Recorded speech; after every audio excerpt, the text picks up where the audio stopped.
қалаумен бар жағым.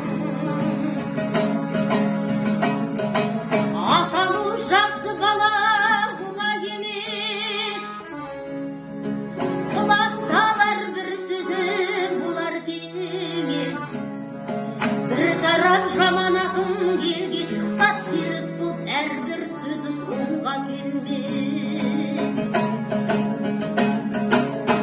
Жан балам алда сенің болашағың,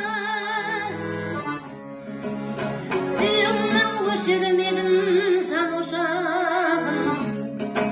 Үй ішің көк болсын балаларың, келінмен тату болсын араларың.